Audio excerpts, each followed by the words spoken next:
Dia berkata demikian, Bapak Ibu Saudara. Cuma di Manado, bahkan video ini juga ada yang men-share-nya di grup GKI Tonusu ya, di Messenger. Hanya di Manado orang ulang tahun itu mabo, ulang tahun istri mabo, ulang tahun suami mabo, pesta pernikahan mabo, permandian mabo, angkat CD mabo, ucapan syukur mabo, ibadah keluarga mabo, persiapan pernikahan mabo. Saya mau kasih tahu Randy Gilbert, tidak cukup Pak, masih banyak hal yang lain juga. Ujung-ujungnya adalah mabuk. Tapi bukan hanya di Manado Pak. Kalau Bapak mau keliling Indonesia ini, semua ada yang namanya ini, mabuk. Mau ditambah lagi? Acara apa yang tidak ujung-ujungnya mabuk? Tidak ada. Pasti mabuk semua.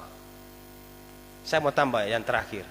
Satu acara yang paling spesial bagi orang Kristen. Natal. Mabuk bukan? Bertobat. Itu keinginan daging. Perbuatan daging. Mungkin habis ini akan ada orang berkata terlalu keras. Firman yang bilang, bukan saya. Keinginan daging, kemabukan. Papa saya seorang pemabuk. Waktu pertama datang di satu, waktu saya melayani di GKI 1, datang di pastori.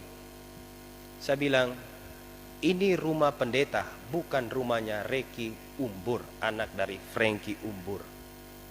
Ini rumah pendeta, bukan rumah anak. Betul juga, karena pastori, rumah pendeta memang.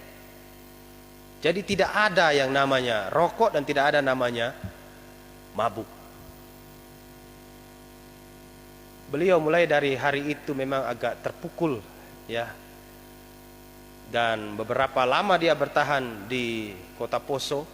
Dia kembali lagi, dan setelah peristiwa yang kemarin dia kembali lagi ke bahkan sampai di Tonusu. Puji Tuhan bahwa itu bisa dihilangkan. Karena keinginan daging. Sekali lagi saya mau berkata, mungkin akan ada orang yang berkata, kan tidak ada dalam Alkitab. Ini so ada dalam Alkitab. Kemabukan. Bahkan mungkin ada hamba Tuhan, gembala, pendeta yang masih hidup dalam kemabukan. Saya serukan dan saya minta bertobat. Itu keinginan daging. Ini ada dalam firman-Nya.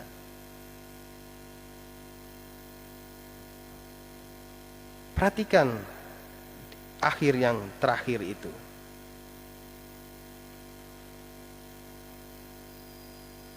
Ayat 21. Kedengkian, kemabukan, pesta pora dan sebagainya. Masih banyak lagi.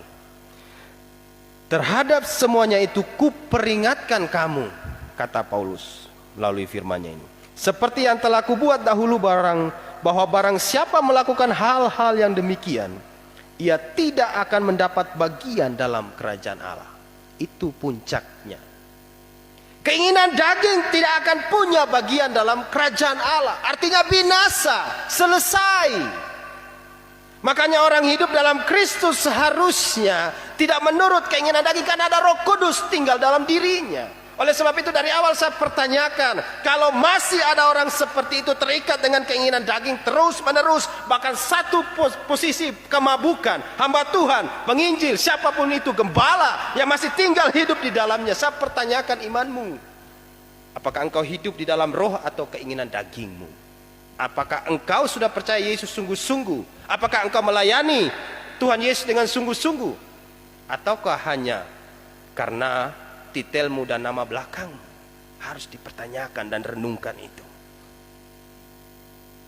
Akhirnya adalah kebinasaan. Firman-Nya yang berkata demikian. Lalu bagaimana hidup